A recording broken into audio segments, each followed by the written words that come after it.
You don't have to jump in with both feet like I am, be all in, but just really look into adding probate to wherever you are to your business. And the nugget that I can give you as you start to do this is understand this and write this down, look at it every day, okay? Ignorance on fire is far more successful than intelligence on ice. All right. Well, welcome to an episode of Real Estate First Technology. I'm your host, Norman Kinsley. We have our co-host, Mr. Dan Gandy. Welcome back, Dan. I know you were just on vacation for a little while. Thank you. Glad to be back. Awesome, man. Well, it's good to have you back, and it's good to have all our viewers and listeners here today as we have a special guest for you today. Someone that actually used to be in the production side, reality TV shows. He actually was casting, doing some things with newscasting and helping out with production on that. Got into real estate. His dad's been in real estate forever. We were just talking about all the things because he actually was with EXP when it was like just 100 and some odd agents when it first got kicked off the ground. So we're really, really excited for today's guest. So we have Welcome to a new episode of Real Estate First Technology, your number one resource to get the inside scoop from top performing real estate professionals. How are they growing their business utilizing technology in today's market? Hear also from top performing coaches that can help and serve you in your real estate business, and also technology providers. Let's go deeper with these technology providers to ask them how they got where they're at today and how maybe their services could better serve your real estate business. A big shout out to Liftoff Agent for sponsoring our podcast. Go ahead and go to liftoffagent.com to learn about their marketing and positioning services to help scale your real estate business. If you haven't already done so, like the episode, subscribe. We want you to comment on YouTube what you learned from the episode and give us a review if you're going to be listening and streaming this podcast. Thank you so much. We appreciate you and enjoy this week's podcast of Real Estate First Technology. Gary, to the show, Real Estate First Technology. Welcome, man. Guys, how are you? Dan, Norman, I'm happy to be here. Thanks for inviting me on.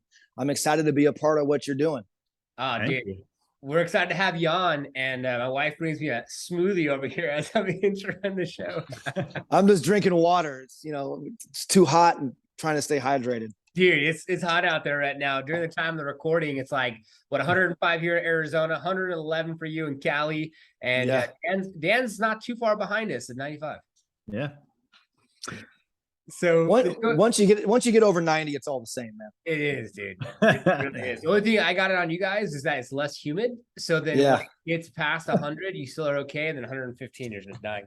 But the show's all about you, Gary. So we want to dive into, I know before we got on air, you were talking a little bit about your history and your dad being in the business for so long and how you've always kind of done it part-time for a while. And then you went full-time in 2010. So let's kind of get back into that for the viewers and listeners that want to potentially, follow you or follow what you're doing, or potentially even join your team if that's something that you're doing on your side. And I know that we're going to touch on probate because that's the one thing that you really specialize in. And who knows, maybe people out there want to specialize in that. Dan's actually got his certificate for that and is specialized in that as well up in Oregon and Eugene, and you are as well. So tell us your story, man. Yeah, well, like you said, I went full-time in 2010, but real estate's always been a part of my life ever since I was a little kid. I was the guy with my father when I was 10 years old doing lemonade stands at his open houses and always riding shotgun, in his car. And I remember way back before cell phones and internet and all that stuff, when the MLS was actually a book. And I would be in the car with my father. He drove this big old Cadillac Seville. We're Italians, and he'd have an ashtray just full of nickels and dimes, and he'd have his book. And if a property was identified as something that fit one of his buyers, he would pull over and grab the change and find a payphone and call his clients and set up showings. And it was a one-page contract back then. And I remember this stuff very vividly, just riding around with him. But, like I was saying in the beginning, I was a basketball player growing up my whole life. I played at a real basketball school here in the Bay Area, St. Joseph's, Notre Dame. I was there when Jason Kidd was there. We were winning state championships. I wasn't on the same team as him. He's a lot older, but that's where, it's a basketball school. And then I went on and played at a college in Colorado, and I went and I played with some guys out in the Philippines. So I always had like my own course of life that I was trying to follow, and real estate was always there on the back burner for me. I never intended on making it my full-time thing. I was always kind of looking for something else to do because I didn't want to be my dad. You know what I mean? Which was the stupidest way to think, because my dad was uber successful. his whole career. Remax Hall of Fame. Like I was telling you guys before, all the guys that are out certifying people for probates, he trained the certifiers. Just uber successful his whole career. So I was kind of ignorant on my part not to plan from the get go to follow in his footsteps. But like we were talking, when basketball ended, I got into television production, with television news. And I started off at the very bottom just as a production assistant, worked my way up to a producer, to where I was building my own shows, writing the scripts for the anchors, all that good stuff. And through that experience in between jobs, I told you that story, how I fell into becoming a casting director for those early dating shows, those early reality dating shows. I did that for a year. It was a lot of fun. It really was a lot of fun. The show I ended up getting fired from was a show that didn't last very long. It was called Live Like a Star. It was not a very good show. The show got canceled like maybe a week or two after I got fired. Had nothing to do with me getting fired. I really wasn't into working that job, so I was trying to get fired. You know what I mean? But right after that, my wife and I were expecting our second child, and or our first child, I should say, and we didn't want to raise our child in Hollywood. So both of us, being from the same town, moved back home, and I went to work for a station in San Francisco, producing news there. And I was producing news there part-time and working with my dad part-time. And like I was telling you, comparing the checks, it just was a no-brainer. Now that we had our second child coming, I needed something that I could make more money at. I needed more of a career that I wanted to build. Yeah. And it was a no-brainer. So I already knew what I was doing as far as my relationship and how I supported my dad's business. I was always the lead generation guy. I was 14 years old when he taught me how to go and get leads from the courthouse, how to find the files in the paper. I would then get on the bus, and I would take the bus to the courthouse, and I'd go through actual physical files, and then come back home and give my father all of the leads. And then he had his whole system on how he contacted them. And I was getting paid from his deals when I was 14 years old as a marketing fee, right? So I started really early in his probate business. And then when I got licensed, I was doing pretty much the same thing. But by this time, his business grew so much bigger. It expanded much more than just Alameda County, where we were in the Bay Area. It was San Mateo County, Santa Clara County, Contra Costa County, San Francisco County. It was all the main Bay Area counties. Wow. So it became my job to drive around to all the different county courthouses, collect all of the leads. And then it was also my job to start to reach out and contact them, which at that time, it was just cold calls. And my first year in business, when I was first licensed, was 2005. I was licensed in LA, Coldwell Banker on the Sunset Strip. And my father wouldn't let me get involved in the probates. He says, you have to learn just regular real estate first, regular contracts, just regular stuff first, and you should hire a coach. So I joined the Mike Ferry organization. So my first year, all I did was I was calling expireds, FSBOs, just listeds, just solds. I was just doing that. But that really cut my teeth on, setting up a conversation with somebody, being in constant communication, creating a follow-up program, just the nuts and bolts for prospecting in general. And that very next year is when he unleashed me onto probates. And I tried the same approach. I tried just cold calling probates. And I mean, it's like anything else. It does end up at some point being a numbers game. But probate is so much different than general real estate that if you take that approach of just cold calling and trying to make it a numbers game, you will have success, but you'll have so much more success if you just make little tweaks. And over the years, I've made those tweaks with the help of my father, and we were able to develop a pretty shoe-in business that isn't affected by the economy. It's not affected by market conditions. We always have a source of business, and we always have deals going, simply by taking this different approach than I would when I was working expires. So probate has been all I've ever done. It's all I want to do. I have zero interest on doing any other type of business. The leads that I get off of my sign calls, I just give those to my agents that are on my team. I have no interest in working with buyers. The only buyers that I do work are my investor pool that I deal with. Because I'll explain it in a little bit here. In my father's probate system, there's 5 different ways that you can find a paycheck, a commission from one probate lead. So it's not always just going to be a listing on the MLS. I try not to list properties, to tell you the truth. Yeah. I do most of my business off the MLS. I'm finding probates and I'm marrying them with one of my investors. We're doing an off-market deal, or if the property is not set up, or it's maybe in better condition, and the seller, the PR, doesn't want to sell at a discount to an investor. I have lists of retail buyers, whether it's just a regular retail buyer who's tired of competing on the market, or, which is my sweet spot here, are veteran buyers. I'll marry a veteran buyer with one of my probates and put that retail deal together, but all under the MLS. And I'm not sure exactly where your market is in Arizona or where yours is, Dan, in Oregon, but here in California, where I'm at, especially in the Central Valley, the MLS market is very, very slow, and it's taken a big dip. We're not seeing multiple offers like we were. We're not seeing 50, 60, 70 grand over asking like we were. So a lot of the times these probates that I'm dealing with, when, just a few months ago, guys, in the summer, everybody I advised to go onto the MLS, go onto the market, because that's where they're going to get the most exposure and they're going to get the price driven up.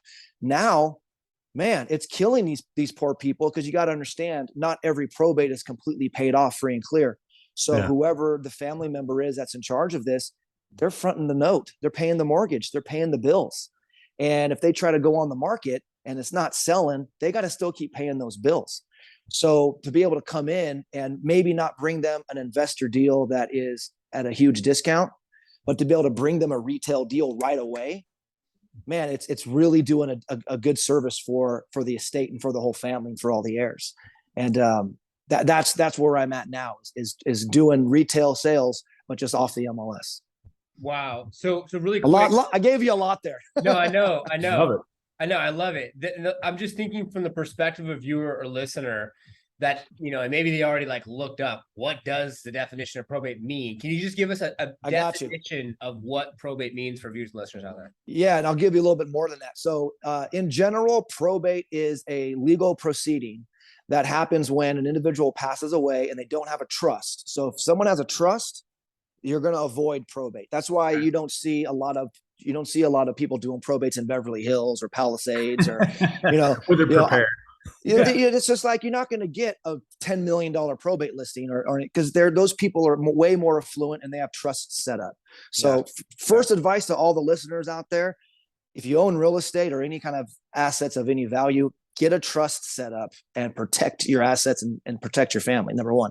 But the probate is a legal proceeding for individuals that don't have a trust, who have assets, they pass away, and it's the legal process to administer those assets to the rightful heirs.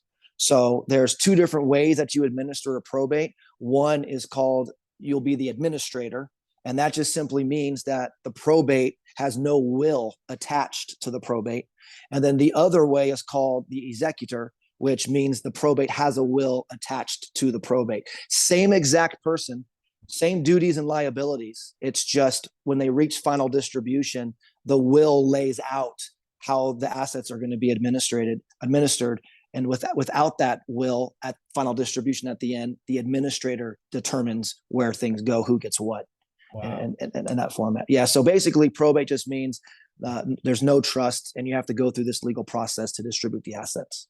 Interesting. And I think another thing that the viewers, listeners, and even anyone that's going through the situation where my wife and I, we purchased a flip, and the people we bought it from, I think it was the children of the owner that might have passed away, bless their heart. And they didn't know what they didn't know. So you can't just put it on the MLS and try to post it. In today's market, I feel like it needs to be like HGT ready. It needs to be perfect, turnkey, nothing that has to be done, especially when it's someone that's this is a 55 plus community is what I'm talking about. But I can imagine, like you said, 12 months ago, put on the MLS, done. Now, you got to really put up the marketing has to be stepped up, or the staging, painting, carpets, whatever. So it's interesting, but I appreciate you answer that question. What is probate? Dan, I know that this is a little more your specialty. And so I'm going to go ahead and hand it off to Dan in the mix-up round as we go a little deeper in the subject matter. And Dan, go ahead and take it away. Thanks, Norman. Yeah, man. When I heard that you were going to be on and you were in this little bucket we call probate, I was super excited to hear about this. I I fell into probate by accident. Being an investor before I was a real estate broker, we dealt with a lot of subject to transactions. We dealt with probate leads calling us and saying, listen, I just want to liquidate, right? I don't even want to put it on the market. So as we step through this process, I think one of my biggest questions, and any real estate agent out there that can take some, absorb some good gold from this, is what is your system in terms of, is it attorneys giving you deals? Are you still going to the courthouse to scrub deals? Are you buying probate leads? Like, what is that lead generation for you right now in terms of the front end? Great question. So I don't buy leads. The only reason why I don't buy leads is I'm very old school. So I'm working right now. I work off paper leads still. I personally don't go to the courthouse. I have agents that I'm training, and part of their training is they have to learn how to mine these leads from the courthouse themselves. Okay. So I have them going to all the different counties that I work. I work 10 counties here in California. I do handle a couple of counties in Arizona, Norman, Phoenix, and nice. So it's right now it's just Phoenix. I handle Reno, Nevada. I handle Clark County, which is Las Vegas, Nevada, and I do probates in Florida as well. So agents that I'm training are going and getting all of the data for me, and then they send that to me. I scrub that data, making sure that the property is actually an estate home. Sometimes they list, a convalescent home, or it's a hospital or whatever. I make sure that it's an actual property, and I make sure that it's owned by the deceased, or is at least in the family name still. And that's the first step. And then the next step, I'm making sure I vet the personal representative. I make sure that I have contact information for them. Their address checks out, their phone number checks out. I want to know if it's a landline or not, because that's all going to change how I approach contacting them. And then once I have the lead scrubbed, the first thing that I do is I reach out to them via just a regular basic letter, same letter that my father's been using. And I follow up that letter with a phone call. And then from that point, after the phone call, determining how that phone call went, I have a semi-automated system that I use, KV Core, that EXP provides me with. I've created through working. I worked directly with KV Core. Those guys are great. And I was able to put together an automated campaign to do all of the follow-up for me. So that runs for 45 days. Here in California, when someone files their petition, it's about a 30, it could be a little bit longer, 45-day. It could be about that amount of time before they reach their hearing date, when they're going to be approved as the administrator or the executor. And that's the date that is most important to all of us, you, me, all the listeners here. We want to know when that PR is going to be approved. And I'm staying in contact with them every few days up until that date. And then that's when I'm changing my conversation from being a resource, providing free help, whether you do business with me or not, I want to provide this free resource, this service to you, to now that they're approved. What's the deal? What do you plan on doing with the property? Do you want to sell it now? Do you want to liquidate it? Do you want to sell it for all cash as is? You want to know, I have a no commission program. Do you want me to help you fix up the property? I'll front the money to fix up the property. We can sell it for top mark. I give them options. Wow. Instead of just telling them, hey, look, I'm the best listing agent. List with me.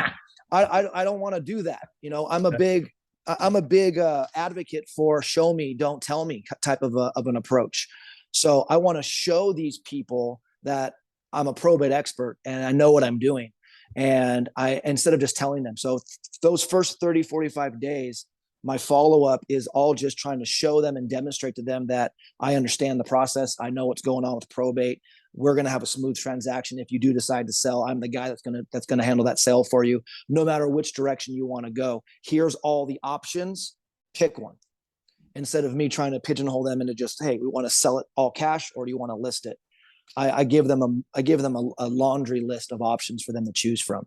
And then from there, it's just regular real estate and understanding the facets of probate, understanding which disclosures the seller is going to be exempt from.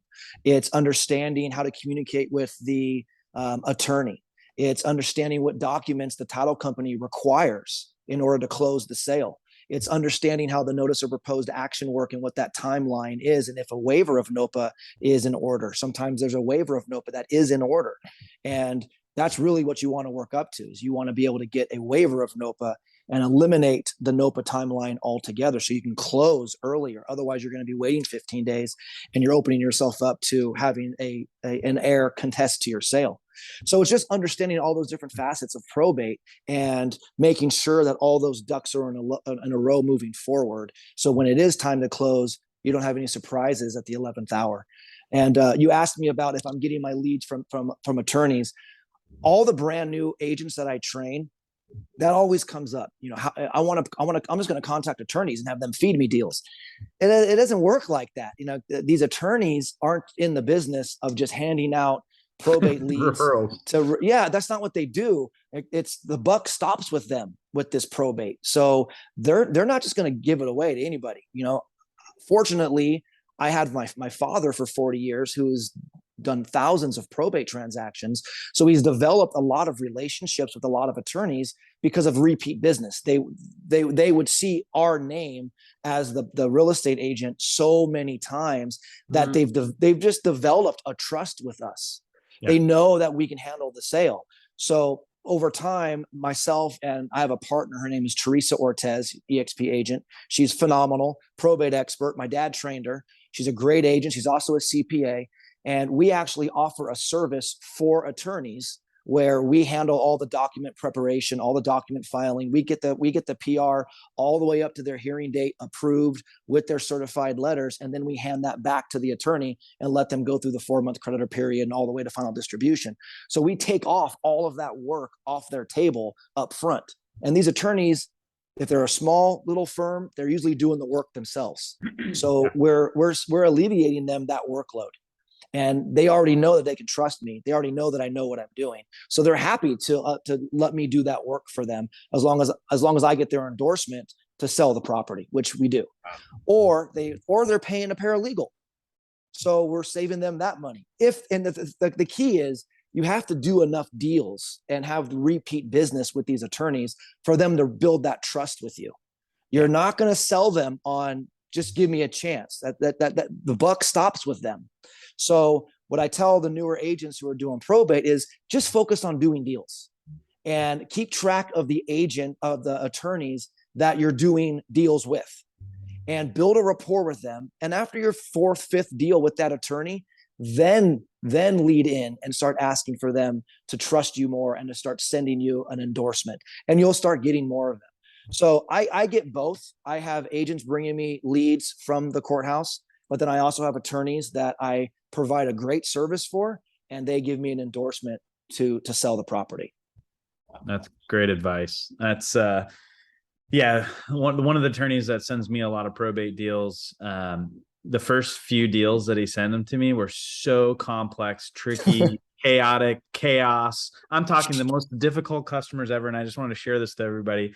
And he literally, when I got him closed, the first couple, he literally was like, so I sent the worst clients to you on purpose because I wanted to see how you and your business partner would handle them. And then he sent us this last one, and he was like, okay, that was the most difficult client I've ever dealt with myself as an attorney. And then you guys got the deal done. He's like, you're in for life. Yep. I'll give you everything from now on. Yep. So that's such great advice. Cause like we never asked for, we never knocked on his door. Right. It was just like, let us just do the deal, see how you like working with us. And at that point, make that relationship. But to pivot on that note, as technology has absorbed its way into the court system, into how you communicate with people, you have your CRM dripping on them.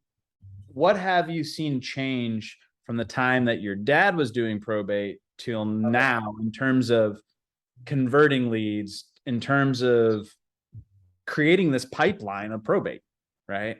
Yeah. The conversion is still what it's always been. It's being able to connect with somebody and build that rapport. So I always was able to do it over the phone. I love talking to people. I have no problem picking up the phone and calling people cold.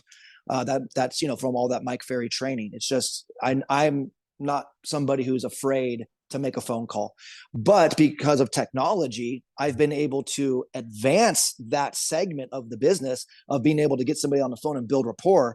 So what I try to do like the whole beginning part of my prospecting, what I tried to do, my first goal line is I tried to get them onto a Zoom meeting like this, because then I get to meet the PR face to face. If there's any other errors, right? Because if there's any other errors and we get into a deal, those errors are going to receive the NOPA, and they're going to be disclosed, the price and terms of our sale. They all have to agree. So I invite all the heirs onto that Zoom meeting, very first day, the very first conversation, so I can get everybody on the same page, trusting me, right, by showing them that I know what I'm talking about. And then at the same time, get all their dirty laundry aired out. If somebody has a problem with this or that, get all that settled there. So then when I get us into contract later on, that's not going to happen during the NOPA timeframe. We've already got that worked out, why somebody would contest. So I leverage Zoom a lot. If they can't use Zoom, then I just use, I'm sure you've heard of free conference call HD. You guys have heard of that before? So if somebody can't get on a Zoom call for whatever reason, I mean, you're going to deal with people in their 70s and 80s when you're dealing with probate. It happens all the time. And they're not as tech savvy. I just send them the conference call phone number and the PIN code. I send it to all the heirs. I get everybody on the call at the same time, and we do it that way. And that's more of the old school approach. They're just listening to my voice. So I have to change the way that I'm speaking. As you probably can tell, I'm pretty pepped up and I got a lot of energy. I have to tone things down a little bit. I changed my cadence to more of how I'm speaking now, and I allow more pauses in my conversation, and I become more of a listener and a advisor than I do of just spilling out and spitting out all the information like I am with you guys right now. So there's two different approaches. When you're on the phone call, it's all about your voice. So you have to change the way that you're speaking, that your tone, your tonality is very important. Your cadence, your rhythm, very important, because they're creating a mental picture of you from what they're hearing. But then when you got them on Zoom, you want to be animated, you want to be full of energy, because that is attractive to a lot of people. They see somebody who has that hyperness and that excitement about them. And for me, at least, I've had a lot of success with that. It feels like it's inviting, and it gets people really comfortable when they see somebody excited about what they're doing. So two different approaches that I use with the technology there. My CRM, I use that predominantly as my follow-up. I'm always making phone calls, but with my CRM, I'm able to drop voicemails on them. I'm able to drop text messages on them. I'm able to send out emails when I do get their email. I'm able to send landing pages to them. And on my landing pages, I have videos that I do where I'm explaining different facets of the probate process and what they're going through. And again, I'm show me, don't tell me. So I'm saying things to these people that I'm sure their attorney has already prepped them on. I'm not saying these things to them to educate them or re-educate them. I'm telling this stuff to them about probate so they know that I know it. You know what I mean? Other agents calling them aren't talking to them about their probate situation and what to expect and what can go wrong. They're just talking to them about market conditions and what houses sold in the area, normal real estate stuff, which is important. And you need to have that conversation, but you're going to get there after you've already established yourself as the expert in probate. And the best way to establish yourself as an expert is to show somebody that you're an expert, not just tell them. Yeah, totally. Well, back to Norman. This is all good info. You're hired. Wow. Hey, thanks, Dan, for taking on that mix-up routing. Gary, there's definitely some things to unpack here. I think as a viewer or listener out there, if you're getting into probate, one thing that I took from it is like giving them options so they know that they have the different options that they could take when potentially utilizing your services, and that there are other things that can happen that will have different outcomes. I think that's super important. I also love how you use technology to pivot, whether it's phone or video, and how you're approaching it. You can tell you're an expert and you've done this for a long time. You know exactly what you're talking about. That gives, us confidence. I'm sure the viewers and listeners confidence as well, as they hear this. So kind of getting into your business as far as like, what do you see for your business? Are you growing a team? Do you want to just be the number one probate team and all EXP in the world? Like, what's the goal? I'm very different that way in terms of like accolades and stuff like that. I honestly don't care about being the number one guy or I really don't. I run my business because I want to be able to just provide a good life for my family. And I love probate because, number one, and all of you agents listening to this, you're going to want to write this kind of stuff down. This is why you want to add probate to your business. Number one, you're never going to run out of leads. And as morbid as this sounds, it's just a reality that people are going to continue to die no matter what. And there is going to be a need that needs to be met with probate real estate. So no matter if we're in a bad market or a hot market, there's always probate leads. It's just, you have to understand how to change your business so you're selling to the right people. You know, for the last several months, I was selling to just flip investors, and I was selling to veterans and my retail off-market buyers, or I was on the MLS. That's how it was the last few months. Now I'm not so much selling to my flip investors. I'm selling to my buy and hold investors. It's a very tough market to flip in where I'm at. The margins are very, very, very narrow, and none of my flip investors want to take on the risk in order to make a $25,000 profit. But my buy and hold investors will pick up properties all day long, and they can pay a little bit more for it. And then they just hold on to them, and then they sell them later on. This is what my dad and I did during the 2008 crash. Our business didn't skip a beat in 2008. We just shifted who we were marketing our properties to. So number one, with you agents out there, you want to add probate because you never run out of leads. Every single month, I look at 150 to 200 brand new leads. And then from there, I market, I pick up a few deals. You can see my board behind me. It's, you know, there's plenty of properties that we're working on now, but the ones that I don't get, that's what I'm working on here with this stack of paper. Okay. This is called my probate farm. So just like how agents, and a lot of you are listening to this, you may farm a geographical location, right? Well, you take that same concept and you farm old probates that never ended up selling. And now I'm going through, I don't know, there's probably 500 leads here from my probate farm that I'm going through, and I'm re-scrubbing them. I'm checking to see if the property ever, sold. I'm checking to see where they're at in the probate. Have they reached final distribution? And then I have another pile that I'll remarket to, and I'll probably pull another dozen deals out of that probate farm. So that's an ongoing thing. Next is probate's not affected by any market conditions. So like I said, it doesn't matter if we're in a down market or if the economy is in the tank, people will continue to pass away. That's just a morbid reality of being human. So getting yourself trained up on how to really facilitate a probate transaction and just adding that to your business is only going to increase your business. You don't have to be like me and just focus 100% on probate. But my goals moving forward for my business, like I said, I'm not too much into the accolades. I've won some accolades just from doing business. But I am growing a team. We are growing. We're at about 388 agents now across 5 different states. That's more what I'm trying to focus on right now is growing a bigger team and really training agents on how to do probates the right way. Because the ones that are learning how to do it are having a ton of success and their business is growing. I mean, if you understand how to do probates, which you do, Dan, you can add 6 figures to your current business in 1 year just by understanding how to position yourself as an expert. So that's what I'm trying to do, is help as many agents as I can position themselves as a probate expert. And on that note, you can add 6 more figures to the 6 figures you're already doing, which makes you very successful. Exactly. Exactly. Yeah. Wow. Yeah. I love that. I think for the viewers and listeners as well, if they're like something in consideration, like the story that Dan told, right? Now he has a lifer, right? A fan for life who's an attorney that will be feeding Dan business, just like you have the same thing, I'm sure, from your dad's efforts. And so to do the traditional stuff and then have another deal come in, oh, wow. All right. We got 4 more deals just because of that relationship that I have. Yeah. Awesome. Fills the gap.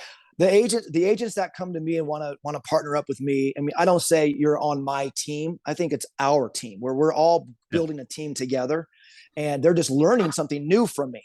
But at the same time, I learn new things from agents that I partner with all the time. Mm-hmm. I learn new things all the time. We all need to be fluid in how we're learning from each other, right? I just happen to know the probate side. So agents that want to partner with me, whether they're from Remax, that's where I came from to go to EXP. So my father's a Hall of Fame Remax agent. So we get a lot of people from Remax that know my dad's name that want to partner with me and learn, and just to add probates to their business. And I tell them, I was like, hey, look, if you can just add right now in their beginning stages of probate, just 1 extra deal a month, you're killing it to what you're already doing. because then all that's going to do is it's going to add experience. And then as you get more experience, that one's going to multiply into 3 deals a month. And then from there, you can scale it however big you want because you have an unlimited amount of leads.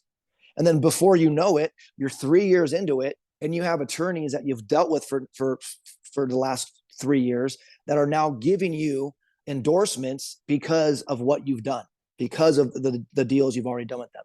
So it's a process, but I tell the agents that I'm training, focus on 1 deal a month right now, just 1. So you got to work on.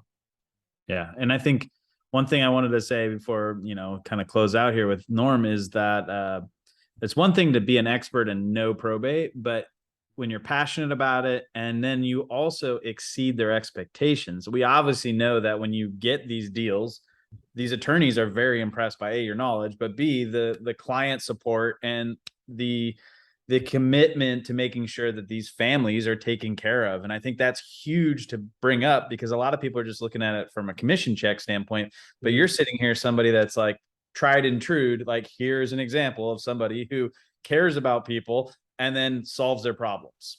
Yeah. I just got off a phone call before I hop on this Zoom with you guys, a gentleman who's in Southern California, the property's in the Bay Area, and he just wanted to talk a little bit about the market. He's not planning on selling the home. He's going to keep it and use it as a rental, but he just wanted to talk and kind of get my feedback on why, because he did, in my message to him, he wanted to know why probate real estate's different from regular real estate. What are the differences? And I was on the phone with the guy for an hour. We went over the disclosures, how those are different, what documents are important when you're selling a probate house. I pulled up my MLS. We went through different comps in the area, an hour on the phone with the guy, and he's not even selling the property. And I told him, I said, look, it doesn't matter to me if I'm going to make a commission here. If you need my help, you can call me. I'll be happy to talk to you. I'm on the phone all day long anyways. So you nailed it. If you want to have success with, well, I think that goes along with anything, not just probates, is you got to generally care about people and helping people. And I'm not money motivated. I'm really not. I love what I do. I've taken my father's legacy over. Our partnership was I did all the day-to-day sales. I brought in the deals, closed the deals. He trained agents. My father's trained before he died. He trained 15,000 agents nationwide over the 25 years that he ran his diamond farming probate training system. And that's what he loved to do. Well, since he passed away, I couldn't just let that fall by the wayside. There's a lot of agents that depend on that training. So I had to absorb that training, and I'm not getting paid to do it. I mean, yeah, sure, people have a small fee to pay, but that doesn't, that doesn't pay any of my bills or anything like that. That goes back right back into the training. So you have to generally care about the people you're helping and dealing with. And I think by doing that and taking that approach organically, you're going to be taken care of. Things are going to happen for you. Love it.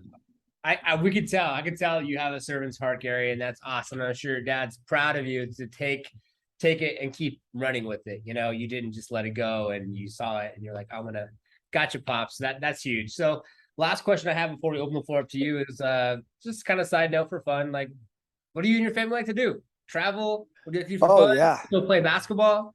Lighter note. Yeah. So we do a lot of travel. We travel as much as we can. We play golf because my middle son plays golf. We do play basketball. I played basketball in college. My wife played basketball in college. Our oldest daughter, she was a blue chip high school basketball player here in the Central Valley and ended up blowing out her knee. She blew out her ACL. So she's on a different path now, but our family plays a lot of sports. We all cook. Me and my son love to cook. We do most of the cooking, and it's just, a lot of things that we can do just to be together. We have a large family on both sides. So we're always trying to have the family over just to hang out and entertain and just be together. Not to kind of be on a grim side, but my family's experienced a lot of loss over the last year. So it kind of put things in perspective, and it's unfortunate that we had to experience the amount of loss that we did to be able to have this different perspective on, wow, we all need to slow down and not take each other for granted and spend more time together. But, it is what it is. And we're grateful that we have each other, and we're grateful for the time that we get to be together. So really what my family likes to do for fun is we travel and we just hang out with each other, and just, that's it. That's really it. I'm still running a family business. My 14-year-old who plays golf, is doing what I used to do for my dad. So he'll sit here on my computer and hit up the courthouses that you can access online, and he'll grab leads for me and he'll scrub them for me and he'll put them into my system for me. And then my oldest, my 18-year-old, she's getting her license right now as we speak, and she's going to be a buyer agent for me until she leaves for college. Love it. Dude, good for you, man. Keeping it in the family. That's so cool, man. Well, as we close out, we always like to leave the floor open to our guests to kind of just anything you want to leave for our viewers and listeners that they can apply to their business and they can take from this episode today. Yeah. Number one, I want to encourage you, and I'm speaking to the viewers here. I want to encourage you to add probate to your business. You don't have to jump in with both feet like I am, be all in, but just really look into adding probate to wherever you are to your business. And the nugget that I can give you as you start to do this is understand this and write this down, look at it every day. Okay. Ignorance on fire is far more successful than intelligence on ice. And what I mean by that is you might get started in probate and not know anything about probate. Doesn't matter. Just start making calls, start engaging with people, start doing something. And from that motion, things will happen. As opposed to, oh, I got Gary's book. I got to sit here and read Gary's book and study Gary's book and understand everything and every chapter and watch every video and watch every webinar before I start doing anything. No, if you're not doing anything, nothing's going to happen. So remember what that phrase, ignorance on fire, is far more successful than intelligence on ice. And that's what I want to leave you with. Woo! Gary, I love it. That's awesome. And I could personally, I can contest to that because, yeah, I'm pretty ignorant, but I'm always. Me too, man. Me too. I'm just keeping it real here. But thank you so much. You're an amazing guest today. And I appreciate it. One of the first probate. I mean, okay. Yeah, I think they have to be the first. So this is a pleasure to have someone at your caliber come in and talk about probate and give our viewers and listeners some things, perspectives and things to think about. So thank you so much. My pleasure. I'll share this with you, Norman and Dan, and all the viewers as well. So before my father passed, like I said, he was training all the agents, and we used to travel every month to a different area all over the United States, putting on probate training events. So we just got that started back up again. I'm doing them now. I used to be on the back and just, running slides and checking people in. Now I'm actually doing the trainings that my father used to do. Right. Our first one we just did was here in the Central Valley on September 1st. The next one will be September 15th.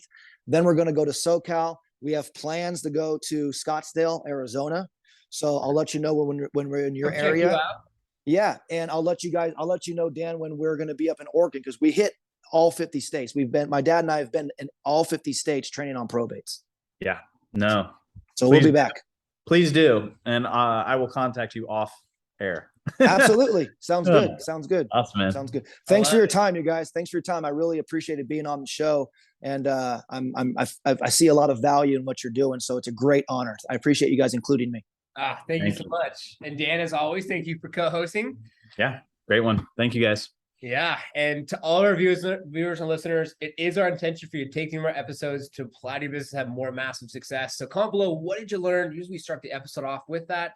Like, subscribe, comment, share this with someone that you think should see it. And we will see you on the next one. See you guys. Thank you.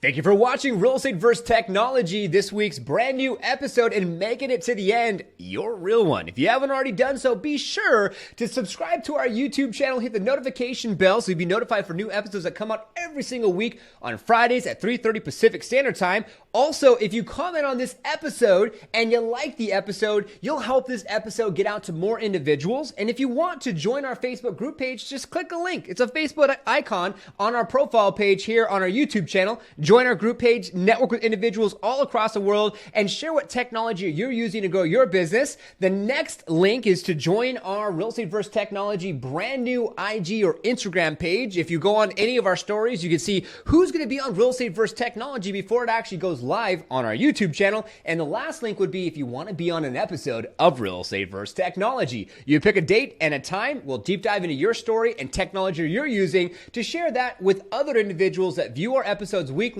to inspire, enlighten, show up, and show out for people that love to watch these type of podcasts to have more success in their own business. Thank you so much for your continued support. We appreciate it. We will see you on the next one.